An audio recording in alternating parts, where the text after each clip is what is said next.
Hi, everyone. Hola a todos. I would like to introduce our presenter for our Internet Safety Zoom. Me gustaría presentar a nuestra presentador por nuestro Zoom de Seguridad and Internet. I met Doris when her niece was part of teacher Catherine's class at our school. Conocí a Doris cuando su sobrina era parte de clase de la maestra Catherine in nuestra escuela. Doris will now tell you about herself. Doris, ahora te contará sobre ella. Okay, thank you, everyone. My name is Doris Delgado. Mi nombre es Doris Delgado. So my Spanish is not rusty, but sometimes it's not always where it needs to be. But so my name Doris Delgado again, and I am related to my sister Claudia Delgado, and of course my niece is on here, Marilyn Rivera. And I've worked with AT&T for 24 years. So it's exciting to be here because, and I'll translate back into Spanish here in just a bit. But the great thing about this is I actually, before it was Good Shepherd, I actually attended Jehovah when I was in kindergarten many 30 plus years ago. And so Jehovah, Good Shepherd was my first home, and one of the great experiences about being in a Lutheran school. We then transferred to a closer school, which was Bethel, another Lutheran school, but such a great experience. I just, and I'm excited because my niece actually went to Good Shepherd Jehovah, and now my little niece is there. So very excited to kind of keep that tradition within the family. So para todos, buenas tardes, noches, Doris Delgado, yo tengo mi hermana Claudia Delgado y mi sobrina, Marilyn Rivera, aquí también conmigo. Y nomás les quería decir que tengo 24 años trabajando en la compañía de AT&T, y yo empecé hace muchos años, como les digo, 30 años y más, casi 40 años, empecé allí en se llamaba Jehovah antes, pero ahora es Good Shepherd. Y toda mi familia, todos nosotros fuimos a una escuela luterana y fue una experiencia tan buena para nosotros, que yo recomiendo las escuelas luteranas. Fue una experiencia muy buena para nosotros. So, voy a empezar en la presentación de Internet Safety. Vamos a hablar un poquito de la Internet y unas cosas que deben de ser y no ser. So we'll go ahead and get started with Internet Safety and some of the kind of the do's and don'ts. And I ask my very cozy audience if they have any questions, if you ladies have any comments. Obviously very cozy conversations that we're having today, and just talking a little bit about Internet safety. So let me go ahead and get started, everyone, if that's all right. We'll go to this first slide. And I'm kind of doing it this way so I can kind of go back and forth with the slides. So what is Internet online safety? Internet, obviously many of us know, we use it for the growing need for Internet. It's just amazing. When you think back about years ago, how we barely maybe sometimes had computers in our homes, much less schools, and to what's exploded now to where we have Internet on our phones, something every day. And so because of that, the different risks involved have just exponentially blown up. And some of the risks I'm going to kind of touch on, the things that we need to be aware of, something called scams, malware, phishing, identity theft, cyberbullying, and obscenity. And so I'm going to touch a little bit on some of these subjects. I won't be able to go through all of it, but of course, if there's any questions, we can always go over that. So lo que quería hablar con ustedes es que ahora el Internet, y cuando estamos en la línea de Internet, estamos usando el Internet, que hace muchos años no había tantas usos para el Internet, porque no había computadoras en la casa, no había computadoras en la escuela, pero ahora hay muchos riesgos. Viene de cosas que se llama scams, cuando te quieren sacar a veces dinero o te quieren quitar la identidad de uno, y a veces también con los niños pueden hacer maldades. Tiene que tener tiene que vigilar uno mucho esas cosas que están viendo los niños y también los papás. So let me go ahead and get on to the next slide here. Okay. So social media is really just plays such a big important part of everyone's lives, and from everything, right? From our news to games to catching up with the family, it's all there, right? Facebook was really big, but I know Facebook is kind of what I hear is like kind of the older crowd now. So you've got a lot of the newer different medias out there that some of the younger generation use, and I can probably talk to Marilyn about that, but they've got Twitter and they've got Snapchat and they've got something got Kick and things like that. And with social media, some of the things that often pop up that we've got to be really careful about are these online surveys that you might see that come on social media, or you might see something with a contest, things like that. And so that kind of stuff, what happens is, one of the things I always like to say is think before you click. You got to be really careful on some of the things that pop up. And one of the things that I actually want to be, oops, hold on a second here, guys. And one of the things that you got to be really careful of is when you click on this, it's not immediate. It clicks and it takes you to something else where you might want to, it will ask you a little bit more information about, put your personal information here, or one of the examples that I've got listed here that you ladies will see is this came across my my text message just a few days ago on the 26th, and it tells me, congratulations, Doris, you came in third for the Amazon Apple Watch raffle. Well, I'm an Amazon user, but I never entered any raffle. And so I get a few of these a week. And I'm sure many of you get things like this, where it just tells you to go ahead and click this so you can arrange delivery. So, you got to be careful about links like that. You always want to be aware that if it sounds too good to be true, it probably is. So always be really careful about things like that. And they try to get you in different ways, right? So like online surveys, contests. And the other thing that I'm going to mention real quick is something called the clickbait clickbait scam there. Yeah, the clickbait scam, and I added something here that I didn't want to do. Okay, bear with me, everyone. I'll get that out of the way here.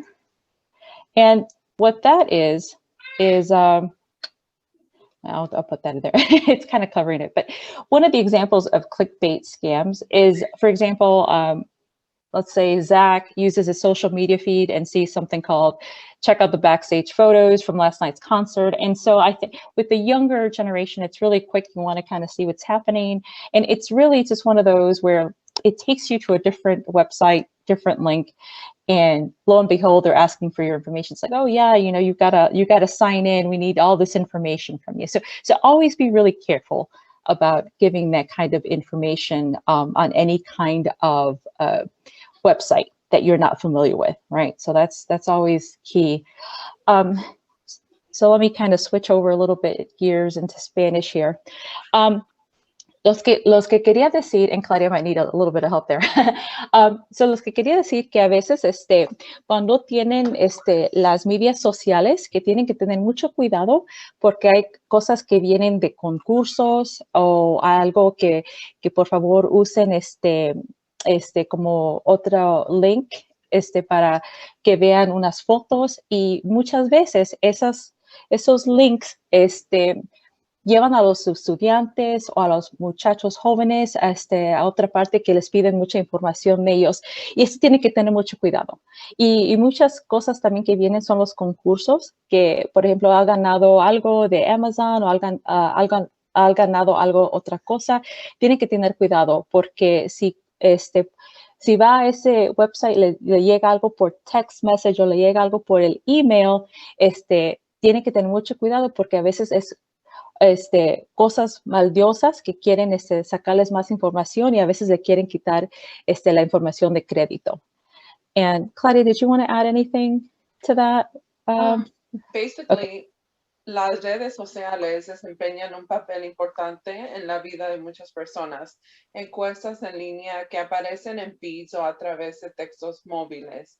Estas encuestas pueden solicitar información personal que pueda utilizarse para acceder a una cuenta de estudiantes. Madrina, if you don't mind, I kind of wanted to add something because we definitely do have some phishing training at T-Mobile. Absolutely, sweetheart. If you ever receive emails, I mean, I know a lot of people still do use email, but sometimes they do send a lot of those phishing emails. So they might say, like, kind of as Doris mentioned earlier, hey, you want something, or click on this email and send us your information so we can get you whatever the prize may be.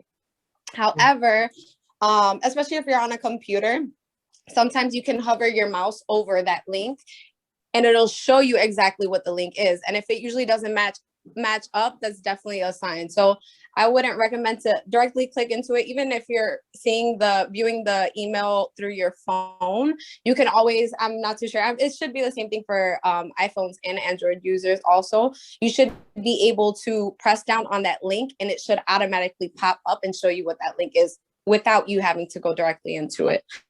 So that's another thing to kind of keep in mind also.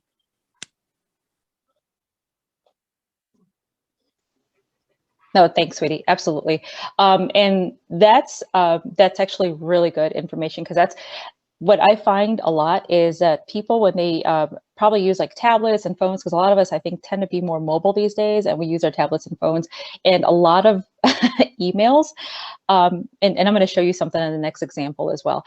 You don't see, like Marilyn just said, the full address of anything. It just kind of gives you the shortened version. And so you're thinking, oh, okay, this looks weird, but it says it's from Doris, so I guess it's okay. And then to what Marilyn is saying, you know, it's this this actually you know, malware or a spam where they're trying to get you to click on whatever links. So Marilyn, did you want to translate that a little bit in Spanish, or put you on the spot? A little bit, or that would be great. I think she would do a better job. So, alrighty. Hey, Claudia, did you want to translate a little bit what Marilyn said, or did you? I could try it. I could try on my own here. You could try. Yeah, actually, what I'm going to do, everyone, is I'm going to show the next example, and I think I can do it a little bit better when I can show everyone the example here. Okay. Alrighty. So Marilyn was talking a little bit about phishing and how to spot them. And para la gente también que está recibiendo este mensaje, hay una cosa que se llama en español que se llama phishing. Y phishing es como, otra maldad que viene mucho por email y a veces por las computadoras y por textos de teléfono. Entonces vamos a dar un poquito de eso. So here's an actual email, everyone, and I kind of took a snippet. And what it says is, this is an email. I'm also kind of the president of my local employee group at AT&T, and they're called SMOs. I happen to be the president, and this particular email says it was sent from me to my finance officer. And I don't know if everyone can kind of see that. I'll make it a little bigger so if you can kind of see that here. And it's asking them, hey, I need you to process a payment today. But with and this was sent to all the VP. So if you're talking about 44 chapters across the country, this was sent to every single VP of finance across 44 chapters. And the thing here is the email actually gives you the full address, and I think kind of what Marilyn was talking about. But you notice something, our AT&T emails, and I kind of blacked this one out so you can't really see it too much, but they're all at AT&T.com. Those are official emails, right? So I would have my name or my user ID at AT&T.com. But if you notice up here, this is a Gmail account, okay? So my VP of finance actually was smart enough to he didn't even tell me about it, because he's like, oh, I knew it was a scam. He's like, because that's not your AT&T email. And he's like, you would never send me anything from a Gmail account. And that's great. But we found out when they sent it to the other chapters, people were actually at the bank, probably trying to have responded to this phishing email, and were trying to possibly pull out funds to send to wherever. So even though the majority of us caught it, there was just a handful that didn't maybe catch that, hey, it says Doris Delgado, but that's not her official AT&T email. So and then let me explain that a little bit in Spanish. Entonces, para la gente que estoy hablando de phishing, y lo que pasa a veces, por ejemplo, en esta, estoy enseñando un poquito de un email que pasó a mí aquí en AT&T. Lo que pasó es que alguien maldoso mandó un email diciendo que soy yo, pero no era yo. Se lo mandaron a un compañero que está conmigo en una organización que se llama Hacemos, y lo que pasó es querían que sacara fondos para mandar dinero, pero el muchacho se dio cuenta que email, porque él vio el nombre, sí, mío, pero vio también que este email que está aquí no es oficial de AT&T. Entonces, cuando Marilyn estaba hablando antes, que tengan cuidado, que siempre vean de dónde viene. Sí dice Doris Delgado, pero vean también dónde viene ese email. Y como el muchacho encontró, dice, yo sé que ese email no es oficial de AT&T, ya sabía que era un email maldoso. So, tengan cuidado con eso.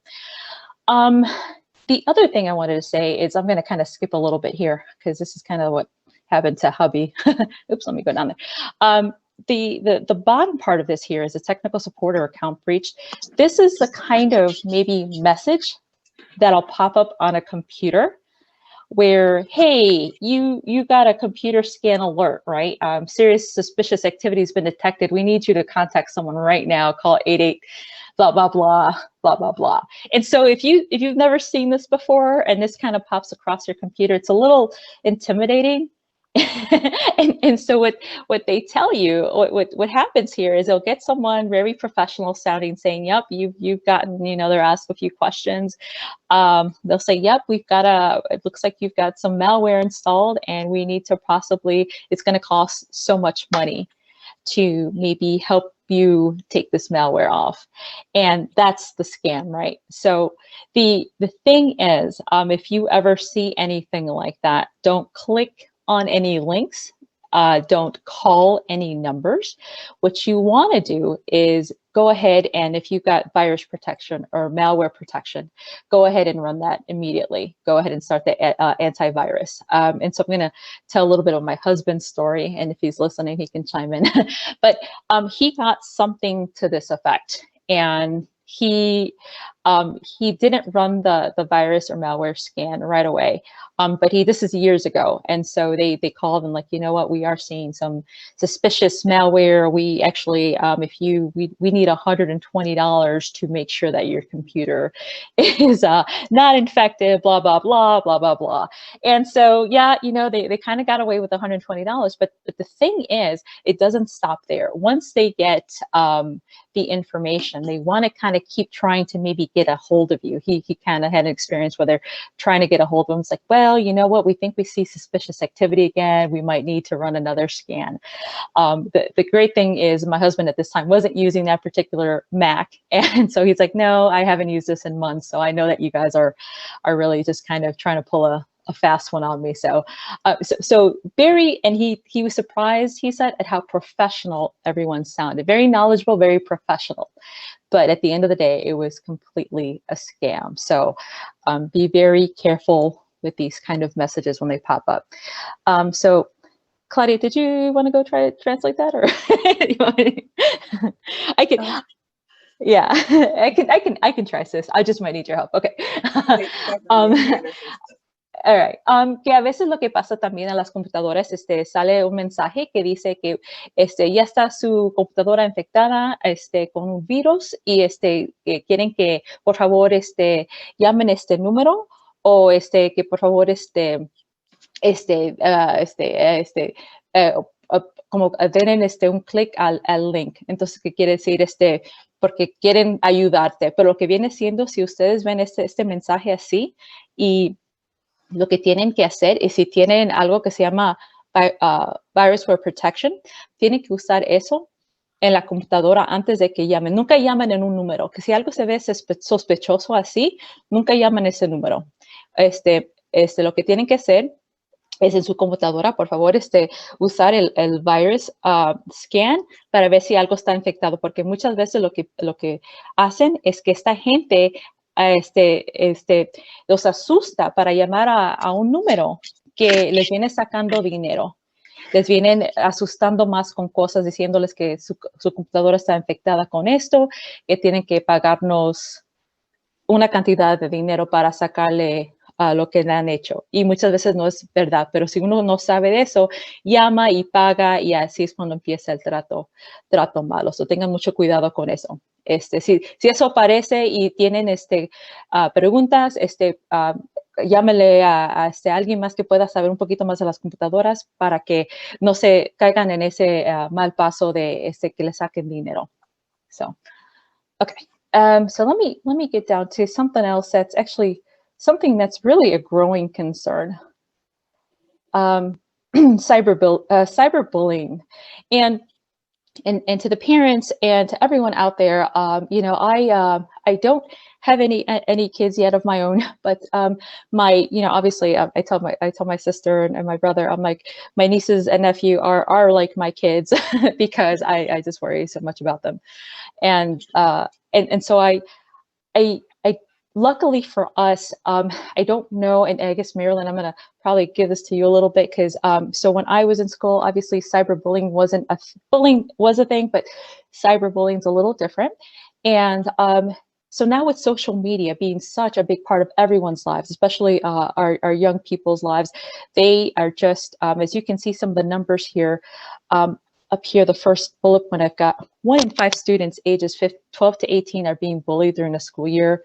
And, you know, when that kind of bullying happens, students are, you know, scoring lower in reading, mathematics, science, and their peers. So it's very serious. And if you look at my third bullet point here, cyberbullying actually accounts for 25%.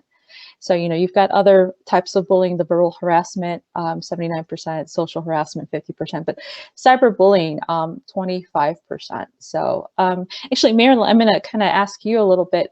Was this something in your experience, because I know you're, you know, a little younger than me, a lot younger than me. Did you kind of experience that, Sweetie? I'm going to pick on you a little bit, but is that something that you saw happening sometimes, or? To be completely honest, I feel like at my school, it didn't happen as much. However, whenever there were arguments like through social media, I mean, there wasn't so much, well, I guess that's kind of considered as bullying, but it would always get reported back to our school somehow. So there really wasn't much. My school was actually really good at regulating, my high school, at regulating all that. So unfortunately, I didn't really get to see much of it. Well, fortunately, I guess. Would you, okay, can I ask you, would you say that your high school teachers, because I feel like in high school is where you really got more into the social media, would you say that the teachers were on there as well in the social media pages with you guys, students, or is that? Well, I can add to that, Doris. Sure. Because since I worked under Noble Street Charter High Schools, they actually have people that are infiltrated inside of, I guess, Facebook. And obviously the moment that they see anything, any bullying, any threats, anything, they shut it down. They literally somehow, some way get this child out of their own Facebook account. So they close down like the whole page. So like I said, as soon as they see that, and they're constantly, honestly, they're looking through these Facebook accounts day in, day out, and during school. So that's a school employee? Yes. Oh, wow. They have someone hired specifically for that, and I can tell you. So typically, most typical schools don't have that. Wow. Hey, friends, time out real quickly. We are going to be off this link in 2 minutes and a half. And so I'm going to say, when we get to 35 seconds, can you guys see the time ticking down, or no, only me? Can anyone? I don't see it. No. Okay. So in a couple minutes, I'm going to say, let's move. And then in the chat room, I have made a new link so we can go to part 2. I'm so sorry about this. I used the wrong account. So we'll get kicked off. Okay. Okay. So we have about a minute and a half, and then we'll go to the new one. Okay. Thank you. That's cool? Is it? Yes, and that's the one that's in the chat room right now. Okay. Yes. Okay, fantastic. How much time do we have left? Well, it says less than a minute. Should we go there now? I think so. Okay. Yeah. All right. Here we go. See you then. Okay, All right. bye. Thank you. All right. Everybody get there. Alrighty, let me try this here Make sure everybody can get before I close it out. Yeah, me too. Trying to get to the other link before. Okay, let's see. Then I'll have everybody waiting in there, I think. Okay. All right. Perfect. Joanne, you're good? And sorry, I'm running a little bit over. No, it's my okay. absolute fault. No, this is brilliant. No, please don't. Okay, awesome. Thank you. 5 times, it doesn't matter. I put it on my personal account. So all right, here I go. Okay. And the meeting, and I'll get. Okay, gracias todos. Regresamos. We're back with part 2, everyone, of where we left off. And we're talking about cyberbullying and a little bit of what that's entailed and how it's really becoming a very serious issue. And as you can see from some of the bullet points that I've laid out here in the presentation, if you're watching my screen, one of the things, statistics, that I found interesting, which a little appalling, was like my middle bullet point here. With they say that 6th grade students experience the most bullying, and so that's about 31%. So it's things like that we've got to be really careful about. And we'll have some recommendations on the next slide of maybe what to look for as well, but also that some of the things that students actually get bullied on is kind of here what I talk about, that 42% of students who reported being bullied at school indicated that they were bullied related to some of the following characteristics: either physical, race, gender, disability, ethnicity, religion, and/or sexual orientation. So a lot of these different characteristics contributed to some of that cyberbullying. And the last bullet point, which talks about over half the students ages 12 to 18 who reported being bullied, believe their bullies had the ability to influence what other students thought of them. So kind of a very serious topic. We want to be definitely aware of the social media that our kids are using, that our kids are into. So it's good to have a lot of the things that I've read and a lot of the parents that I've spoken to talk about having this open dialogue with your children, with your nieces and nephews, and just letting them know that, that it's okay to talk to them. A lot of times, students, kids are a little embarrassed to come to parents, but they should try and empower them to speak to, if not to the parent, to maybe a trusted aunt or uncle or, a teacher or counselor. So, para los papás, estamos hablando de cyberbullying.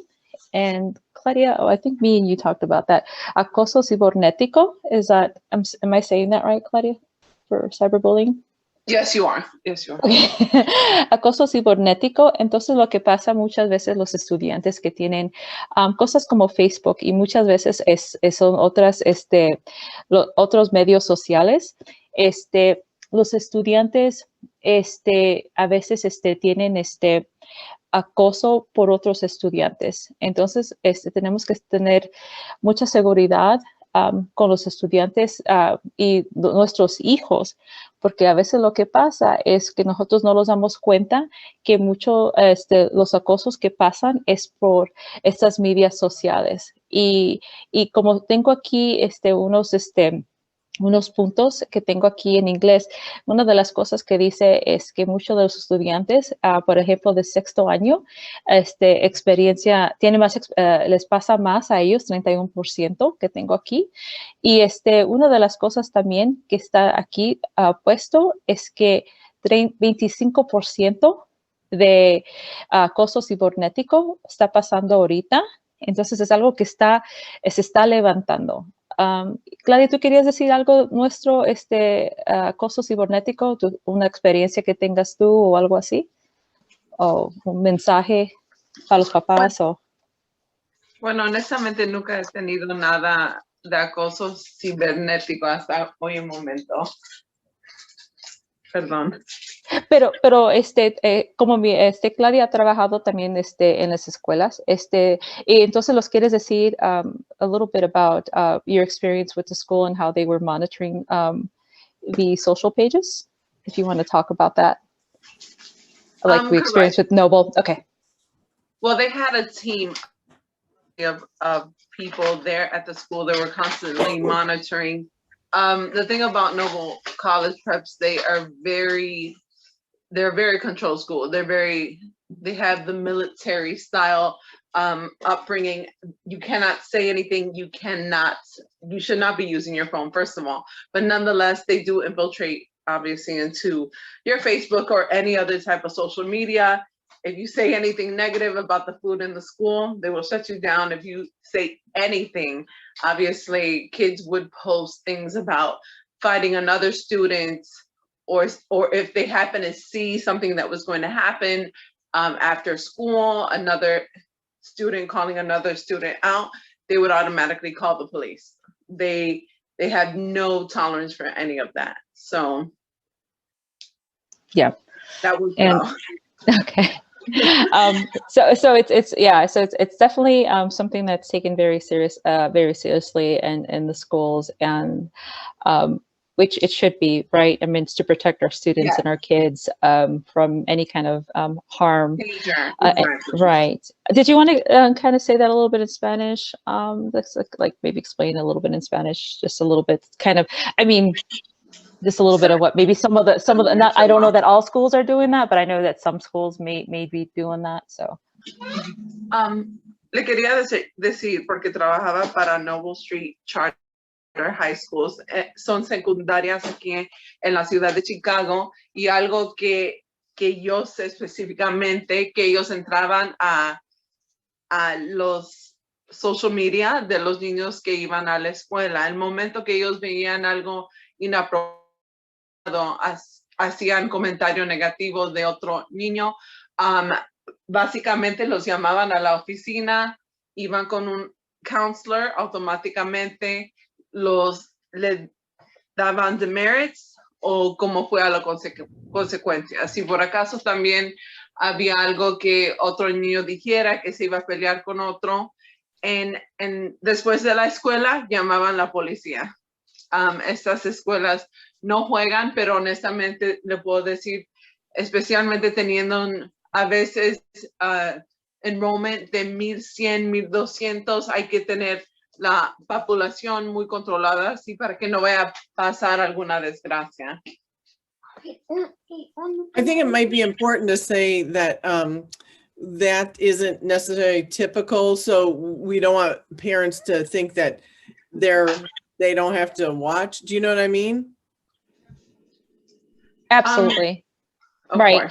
It's so every school environment is absolutely is going to be different, and it really, and it really, not all schools have those resources. I think maybe Noble has those resources, which is awesome, but not all schools might have those resources. I mean, I'm thinking back to my high school days, ladies. I don't know, it's like a long time ago, but I mean, our incoming freshman class was 1,500 kids, and mind you, we didn't have Facebook, we didn't have social media at the time, but I mean, you're talking about an incoming freshman class of 15 for a population total of 4,000 kids. So imagine trying to monitor that much activity. It's just so much, and everyone's got multiple accounts, so really the best way, of course, is going to come back to guardians and parents, and that's one of the things. But what we want to try to do today is just kind of educate you that there are some serious things that happen sometimes, and that we want to be careful. We want to know what our kids are using and what their friends might be using. And it's definitely hard. And there are resources out there that kind of that will tell the parents, kind of give parents a little bit of insight. And I'm going to share that a little bit in just the next few slides, because it's important, right, that we know what's out there, because it changes so much, everyone, that I mean, it really is hard to keep up with everything. I mean, it really is, but it's important that we do. So I don't know I if, agree. It is very important. I can tell you, for working with the school, it's very important to keep a hold of populations, especially when, let's say, like Bulls College Prep had an enrollment of 1,300 kids. So it's very important to make sure that everything is running smoothly.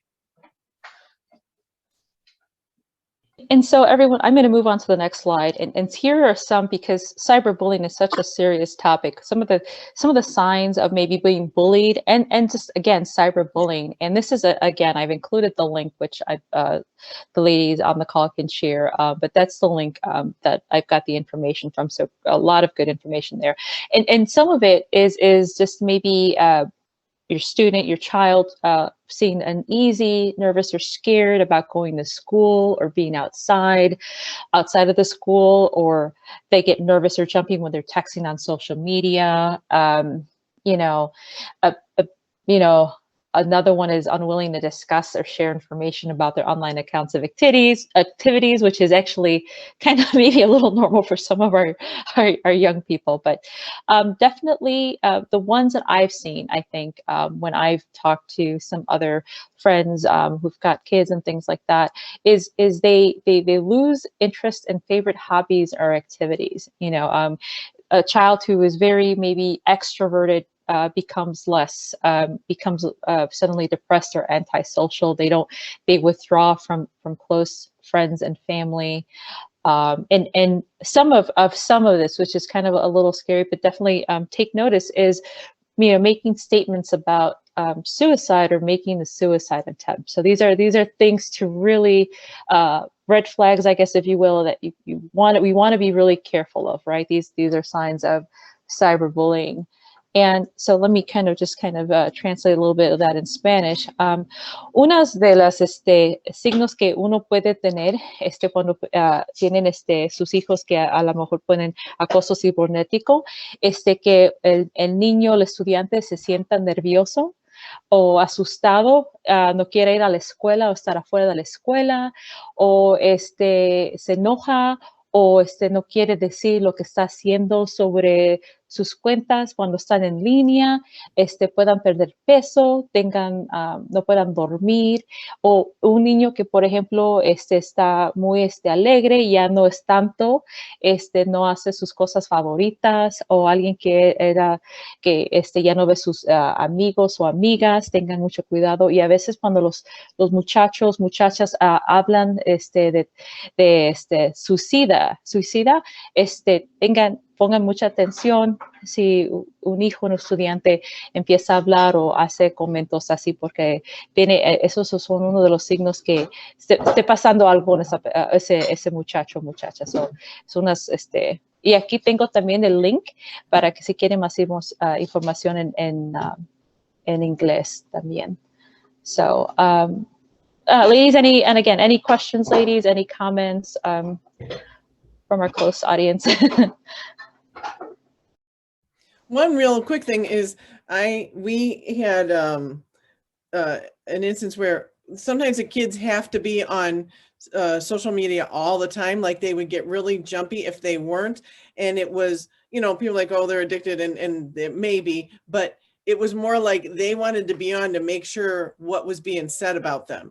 Does that make sense? You know, so it was like they needed to monitor. So they're staying up all night and monitoring, and where their parents are like, well, they must be addicted. They were just kind of like self-preservation or something, you know. So that's another thing. If they just can't get off of it, that might be one of the reasons why, because they're worried.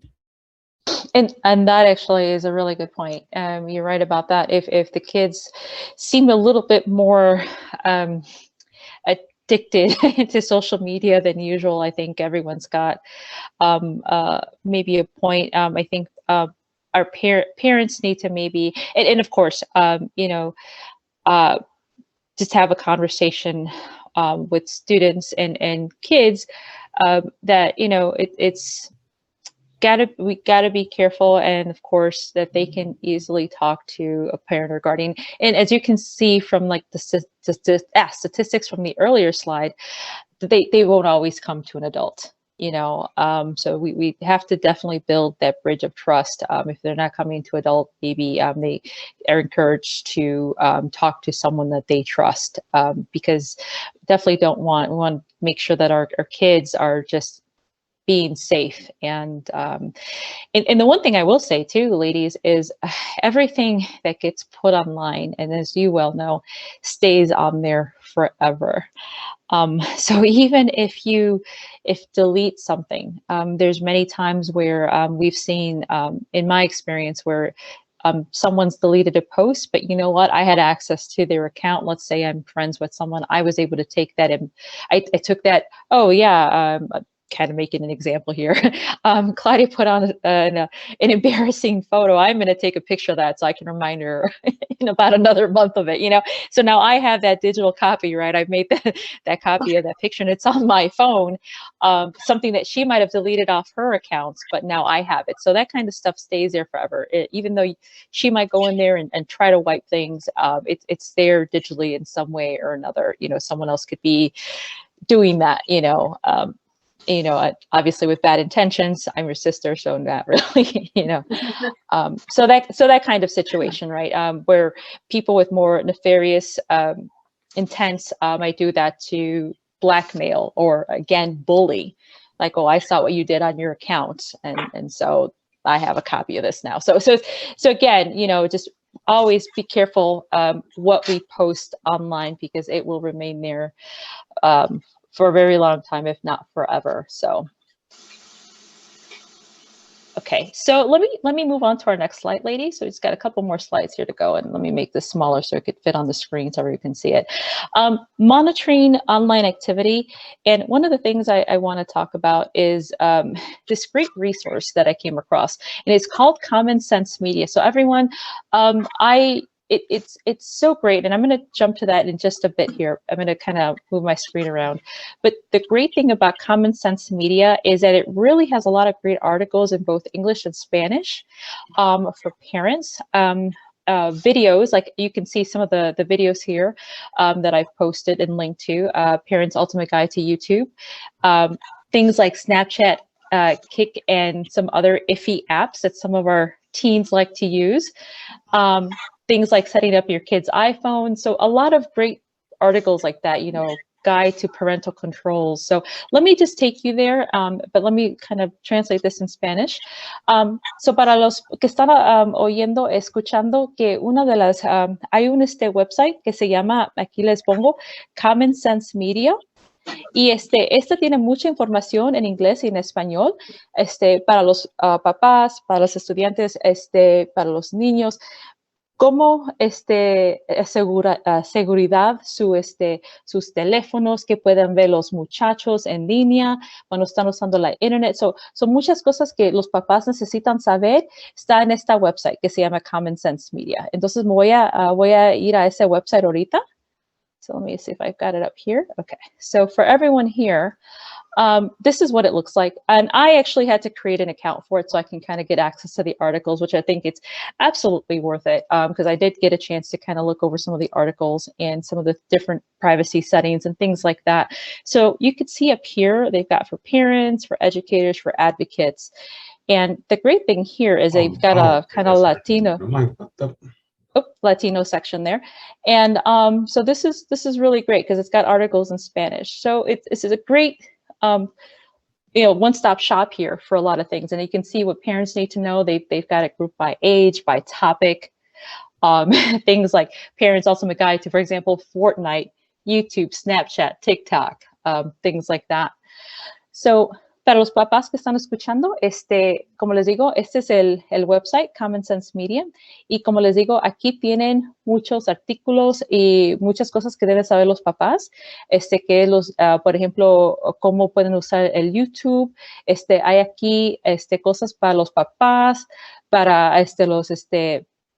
para los profesores, para más, aquí también tienen un tab que es para cosas latinas, por ejemplo, tienen videos en español, noticias, artículos en español para que puedan leer más de muchas cosas y también cosas que deben de saber los papás. Aquí está en inglés, si quieren eso, también cosas que deben de saber los papás de muchas cositas que usan los niños ahorita en el internet y en su teléfono. So let me so this is great, by the way, everyone. So if you get a chance to check it out at some point, I'd highly recommend it. And it's something that was actually recommended to me by a parent a few months ago who happens to work with me at AT&T because we were talking about privacy and things like that. And she kind of mentioned this and I was able to check it out. And so just a lot of good information there for all of us who could use a little bit more information about everything else there. So the other thing, so now the other thing about monitoring activity online is there are certain free apps that everyone can use. And I won't get too much into it. I'm going to list them here that has a little bit more intrusive monitoring. And when I say intrusive, as in you get to see everything that's happening, you know, a little bit. So, I mean, I know I say intrusive, but at the same time, as I read some of these articles, it's all about the question of safety because you'd be surprised some of the things that are just out there. And so a lot of these different apps that I've mentioned, and I think some of the different ones I've kind of give a little description of, and they can be used on multiple devices. For example, you can use them on your mobile phone and on your computer. And you know, some of these are free, and some of these, obviously, with paid subscription, you get a little bit more.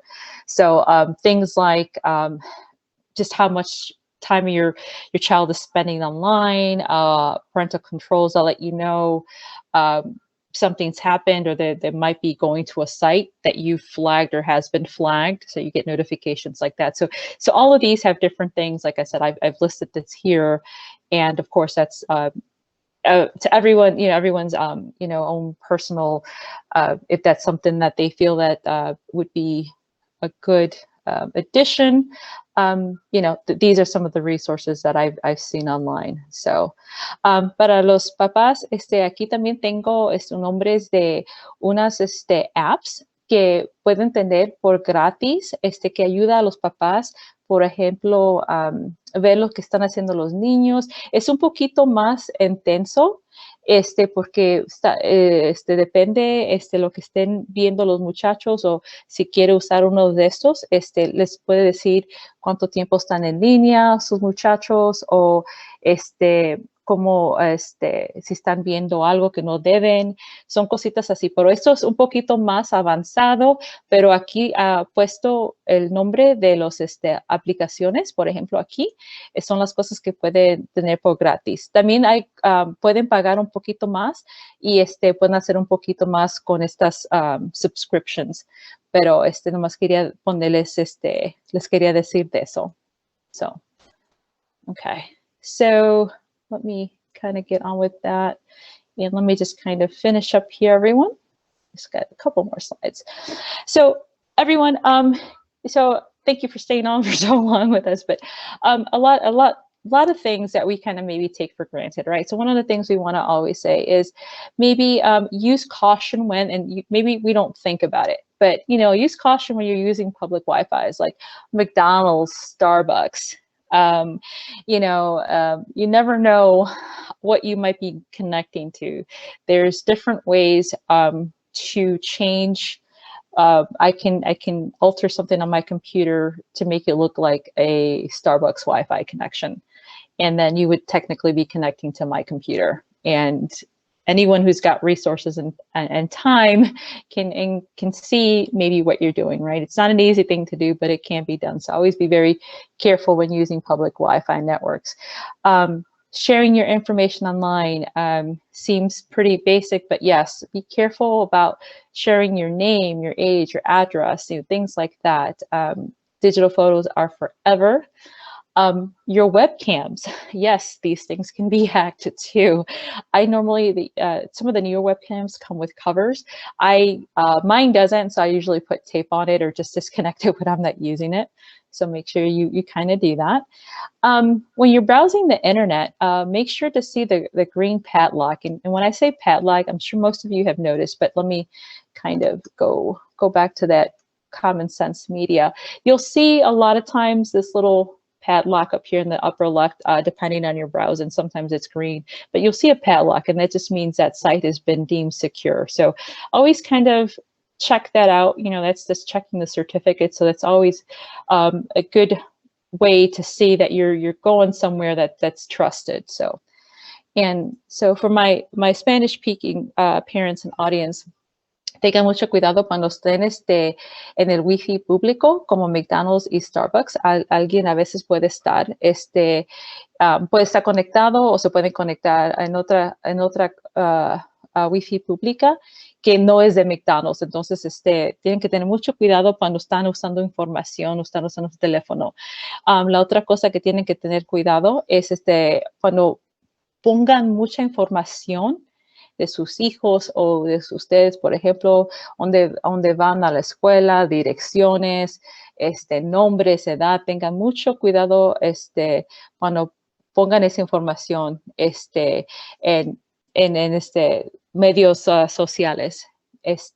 Una cosa también, webcams son las cámaras que se usan para hablar y verse que cuando no estén usando sus webcams, cúbranlas. Muchas de ellas ya tienen cositas cubiertas que se cubre. Y yo, por ejemplo, yo tengo un webcam, pero yo le pongo tape para que no se vea cuando no lo estoy usando.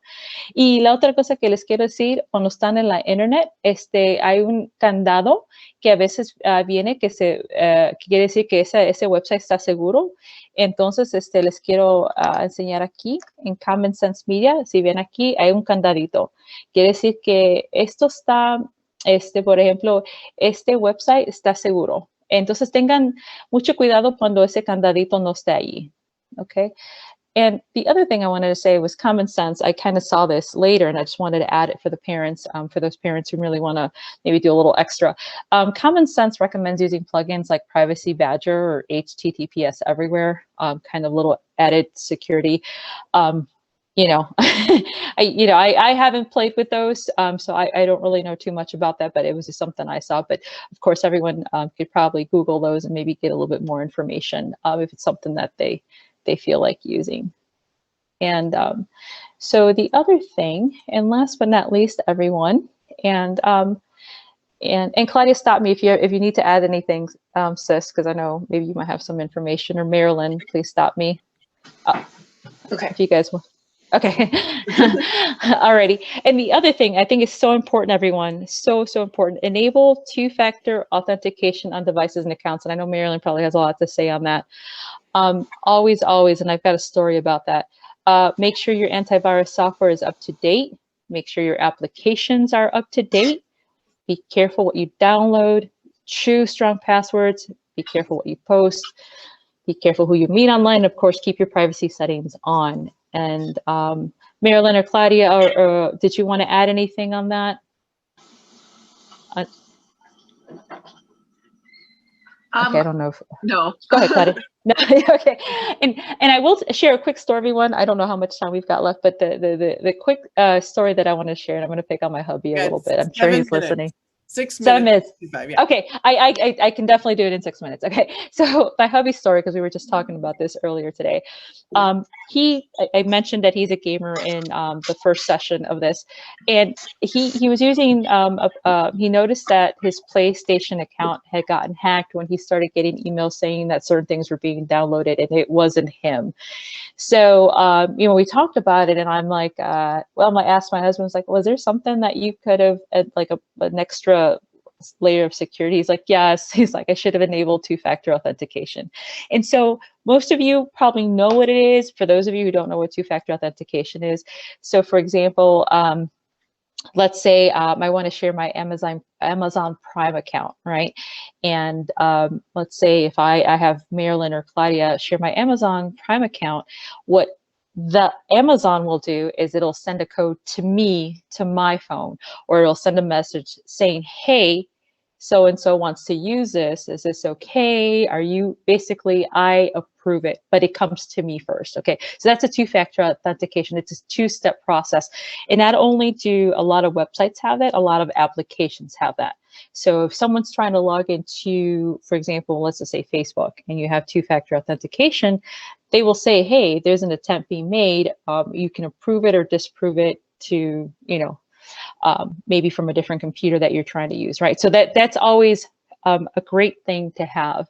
And the reason folks might not have that, or young people, is because when you do that, sometimes folks who, I guess, I don't want to say you hack your iPhone, but if there's certain things that you want to do, or even with your Androids, there's certain things you can't download because two-factor authentication gets in the way. So a lot of people might disable it. So always be really careful with that, because I know certain games that we've played, two-factor authentication might get in the way of certain things you're trying to do. But it's so important, everyone. It's such an extra layer of security that you just cannot really do without. And I don't know if Marilyn can hear me or not. I don't know if you want to add that. I know, Marilyn, you probably see that a lot where you work, or not sure if you can hear me or not. Yeah, I'm sorry, I can. But yeah, it does happen a lot. Honestly, we have a lot of customers come in saying that T-Mobile has sent them that they've won a contest. They won a free iPhone 11. Just click on this link, send us your information, and we'll send you the phone. So there, you just definitely have to be mindful and kind of either read into it, or, I mean, he came into the store to make sure, but I know that there weren't any contests going on. So I advised him, I was glad that he actually didn't click that link. But there, I'm sorry, what exactly were you touching on? Because, sorry, I was actually cooking. It's all right, sweetie. Two-factor authentication.